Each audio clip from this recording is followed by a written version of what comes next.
Lascavo Prosimo. Oh, that's very nice. How did I do? Amazing.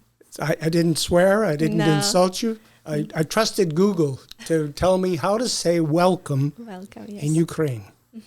Welcome. Thank you. Anna, I'm not going to try to attempt to say your last name because I don't know how to pronounce it, and I would rather not mispronounce it, so I'll let you do that. Okay, my first name Anna, and my surname is Mikheeva, which is like Ukrainian Russian, probably. Yeah, but it's very hard to pronounce. Mikheeva. Yes. Okay, that's nice to know. Nice name. Beautiful, lyrical name. Thank you. You are one of the members of our team here, probably the smartest member on our team, No. because we saw yesterday how you were fixing our tech, because we're all a bunch of, I don't know how this goes. Give it to Anna. Done. Just like that. You have an interesting story to tell because you are from Ukraine. You have been in Canada now for how long? Almost 3 years. Almost 3 years. That's almost the time since the Russian invasion. And that, Yeah. I'm sure, leaves a real soft spot in your heart because you had to leave your home. Yeah, unfortunately, so the war started end of February, and I left Ukraine in March, and I came to Canada in summertime. So yeah, 3 Now, years. Did you flee under duress or on your own? Like, did you have to run for your life? My city wasn't occupied. It was like lots of explosions there, but like we didn't have like actually occupied city by Russia. So, but I have my father. He's a military guy, so if Russia occupy my city, it wouldn't be very like safe to stay. And my parents worry about that a lot. So, like my mom, she wanted me to leave like as soon as possible. I didn't want. I wanted to stay, and I couldn't believe that it will be like for so long. All the time I was thinking, okay, few more days, and it was like situation getting worse, and I decided to leave. It was very, very hard and not the best things, but I left country. I went to west part of Ukraine with some of my friends. We were like driving 3 days because it was all traffic jams. People were like in hurry. Everyone like there is no gas station working. People just like without food, without water, without gas station, asking each other for help. Lots of like explosions around. It was very hard. And after I walk from there is like border which you can drive and you can walk. I pick walking border because in this case you can walk maybe in few hours in one day, but because lots of people were leaving, the traffic jam in the border, it were like for 3 days people were sleeping with kids in the vehicle, and so I decided just to walk, and I went to Romania because it was the fastest border, and from Romania I went to like Austria and stayed there for some time. So it's been an epic journey to get here. Yeah, it was crazy. Where was your home? I'm from Dnipro. It's a kind of center of Ukraine. We have border with few cities, which is Zaporizhia, Kharkov, and yeah, so it's close to Zaporizhia and Donetsk area. And that's the area where a lot of the fighting was and is now in contention, I believe, in some of the peace talks. Mr. Putin would like to have the Donetsk region as part of Russia. So you're almost on the front line there. Yeah, and actually, like I read some news a few months ago. They mentioned that if they're going to take Zaporizhia and Donetsk, then Dnipro is going to be like a border city. So Ukraine is going to be like, if they want to talk with each other, they're going to meet somewhere close, like maybe in the border, Dnipro and Zaporizhia or something like this. Okay. How much family is left behind? My mom, my dad, and my grandparents. Okay. And how are they doing? they're okay. Like my grandparents, they don't wanna leave. They're very old people, and they don't even think about leaving country. My mom is staying there because she needs to take care of her parents, and my dad because he's sick a little bit right now because of he was in the war, right? So yeah, so he's in recovery period right now, and my mom taking care of my grandparents and my dad. Can you give us a little bit of an idea what life was like for you before February of 2022? It was amazing life because I just got my master degree, and I was very, very motivated to join some new workplace, find some, I don't know, like new opportunities for myself, because I just got my master degree, like diploma and everything. So I was very excited, and I was planning to go for Europe trip with my best friend. We bought tickets, so I wasn't thinking that it might happen. So And then the rug got pulled out from underneath you, literally. yeah. How many others were with you when you escaped? It was my best friend, so two of us, but two of my friends, they stay in west part of Ukraine in mountains because it's a safer area. And me and my best friend, we left. She moved to Austria, Vienna. She lives there right now, and I moved to Canada. Now, how did you make the decision to come to Canada, or was that made for you? It was very hard decision, so I didn't want to go for so long, and I was thinking no, but Canada announced fast visas for Ukrainians, like, and some work permit or study permit, and I decided that I want to try myself. I knew English a little bit, and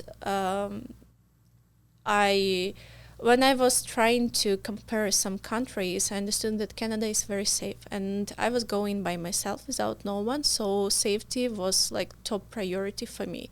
I was looking for something peaceful,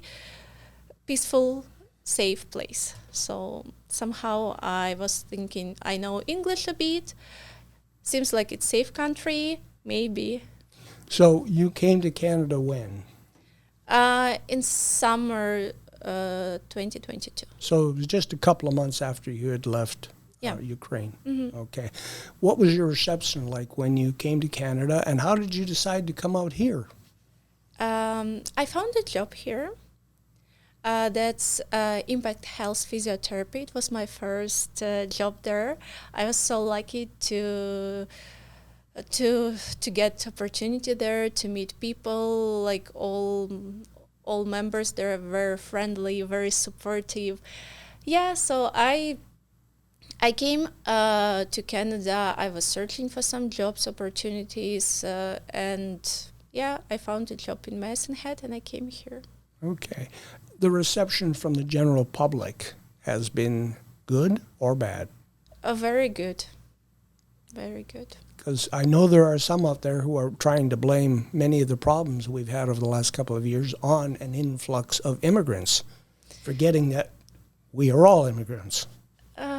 Yeah, I heard about this, and even sometimes I can see news or like social media when I search something, I can see that some people comment like negative that, oh, immigrants or something like this, but I believe because every country has their own financial or like any other issues, so it's very hard. Some people suffer, some people don't have money, some people have like tough issues with jobs or anything. So I truly understand, and I try not to be mad or sad, just to understand people that yes, maybe some people not happy about this, but it is what it is. Were you able to connect with other people from Ukraine who have been here, families have been here a long time, or even just some newcomers? Yeah, I met lots of people in Medicine Hat. There are some families who came here like 10, 15 years ago, and they were very supportive and like giving some recommendations, like advices, where to go, what to do, how to find friends, how to learn English, like, and here's a Samis association or like place. They helped with some courses like English language, like English, and some mentorship for work or something like that. So it was very helpful. Could you speak English when you came here? Yeah, I could, but I think I was very shy. I was like maybe anxious to say something because I was thinking that maybe some people don't understand me. So I was like, even when I wanted to say something, I was like, no, I will like Like me, when I ignore. tried to say welcome at the beginning, Yeah. I was afraid I was going to say it wrong or say something that might have a totally different meaning. So learning a second language and coming to a new country, you have a lot of courage. Oh, thank you. Now, let's bring us up to speed here. You are now working out of Calgary. Yes. And what are you doing in your world, in your field now? So I got my degree in Ukraine, and it's marketing. So I do social media as well as paid ads. Right now I moved to Calgary because I have some projects there. I do work with some companies. I help them with social media, with paid advertisement, content creation. Yeah, that's So overall. the things that you were trained for, Yes. even though it's in a second language for you, Yeah. even more challenging. Are you able to keep in contact with your family? Is communication with the people back home difficult? It is difficult because we have 9 hours difference. So it's when it's night here, it's day there. Like it's very hard to communicate with them quite often. But I try to call my mom like every day or every second day, maybe even at least for 1 or 2 minutes, because I need to know that they're like safe. Sometimes because of explosion, they might have issues with electricity, so it's not all like mobile connection or something like that, so it's not possible like to have phone or like I don't know phone calls all the time, but I try my best. Do you follow what is happening? We saw the peace talks in Alaska last week, and then Monday, Ukrainian president was in the White House again and was received a little bit better than he was in February of this year. Do you have any hope that any of this will eventually end the conflict and allow you to go back to your home? I don't know. I checked news and I was very like hopeful. I was thinking that something will change because it was, I think, the first meeting where actually like President Putin came somewhere to like attend. So I think everyone in Ukraine was checking news all the time, scrolling like any updates. But after their meeting, I understood that nothing really changed, and looks like it's a like circus for them. It's a media show. Yeah. Yeah. There was one thing that Putin said that I was wondering what Ukrainians thought when he was talking about how Russians and Ukrainians have a long history together and your family.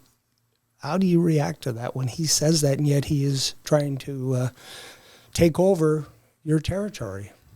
Well, that's not true. I mean, yes, we have like Ukraine and Russia. We are very connected in a way that some like in my city we speak Russian. Like majority of people speak Russian and we know Russian, but like even though we speak Russian people, they don't understand Ukrainian. So it was all the time, if we look back, like history, check everything, all the time Russia tried to push us to learn Russian, to read Russian literature and all of these things. So it was like every century they were trying to do something and trying to occupy, take Ukraine. So like I don't really believe in this, and Ukrainian so against these like speeches.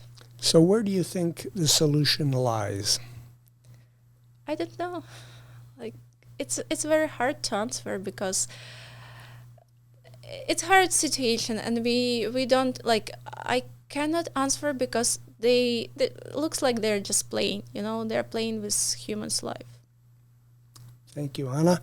You're Now, welcome. I'll leave the last word to you. Can you say goodbye in Ukraine?